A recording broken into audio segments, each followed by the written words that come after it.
It's the Cipher. It's the Cipher. It's the Cipher.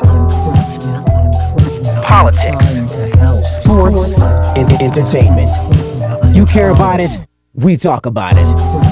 You're entering the Cipher. Now here are your hosts, Marcus and Muff.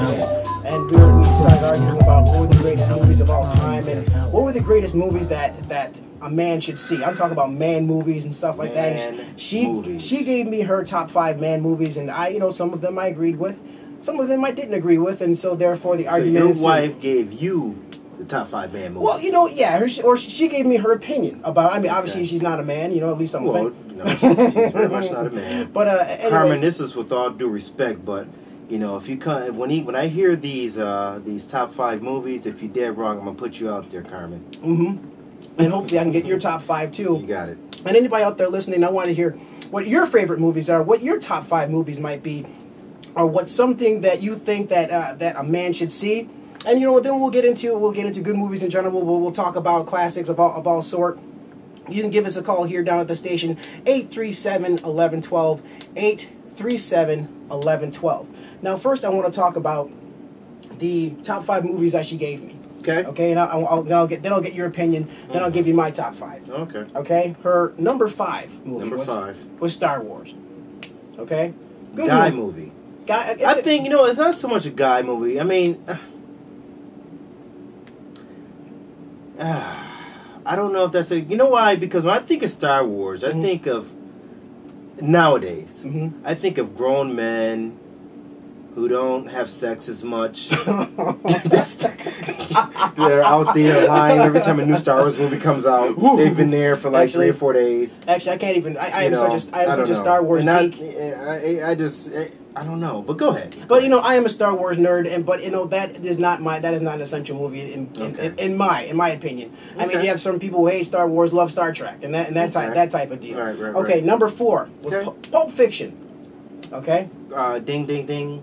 Good. I like a good movie. I don't know if Pulp Fiction is so gender specific, but I'll go along with that if that's a good. Because actually, I had that as one of my movies. I like it from a dialogue perspective. Excellent movie. And one thing I want to talk about Pulp Fiction. While we're talking about Pulp Fiction, last week, and I just want to make a connection here. Not last week, but the week before that, I think we were talking about the documentary about the N-word. Yes. Now they also brought up this movie Pulp Fiction in that actual documentary because the N-word is thrown around a lot in this movie.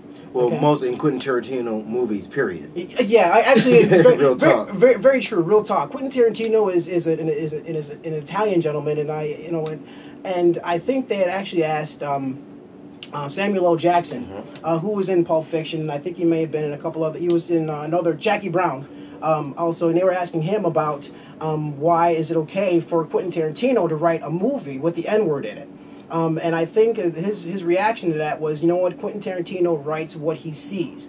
And I think that's one of the beautiful things about a movie like Pulp Fiction. I mean, he's not going to sugarcoat anything just because I don't think he's worried so much about offending people, but he just wants to make it as real as possible. And that's one of the things that I appreciate about Quentin Tarantino. I mean, he's been in those situations where, he's been around a bunch of Italian guys, old school guys. Well, black dudes. You grew up around black dudes, too. Whatever the situation may be. But the thing is, I think, and in a lot of cases in Quentin Tarantino movies, I mean, you might see a bunch of white guys standing around and using the N-word because, look, when he was coming up, maybe that's what a lot of people did. What a lot of white people did when they were standing around and talking about black guys. They didn't say, oh, yeah, this black guy. They used the N-word. Well, you know what it is, too, about Quentin Tarantino specifically is that he has a pretty solid knowledge of hip-hop. Okay? Oh, my God, yes. Which is why he probably, if you're looking just at that alone, you can see where he's getting his references from because he had the RZA, who was the producer and rapper and founder of Wu-Tang Clan, score his movie Kill Bill 1 and 2. So, I mean, that's not lost. So it's not, so he has,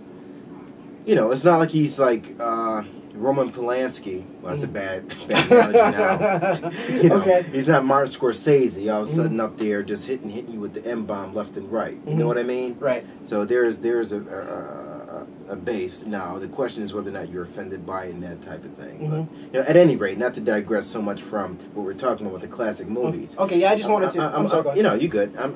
One thing that reason why I like Pulp Fiction so much, or a couple things. Number one, the dialogue between Samuel Jackson and John Travolta was like beyond entertaining. Right. Royale with cheese. You know what I mean? And then I guess, and I don't want to call it. I want to say I may have the wrong word here for this, but the soliloquies, which is probably more used for Shakespeare. But what I mean by that, callers, anybody can correct me on that, is when you had Samuel Jackson going out there and just reciting a biblical verse, and just going over there, just him talking, and just him saying what he said was just amazing. And what it reminded me of is a movie that I saw recently, which is probably the best acting job I've seen in a while, was Monique, the comedian, in the movie Precious. Same type of thing. The cursing was harsh. And they didn't use the N-bomb, It's the but Cipher. you didn't have to because there's a lot of F-bombs she was using. It's the Cipher. It's the Cipher. Politics.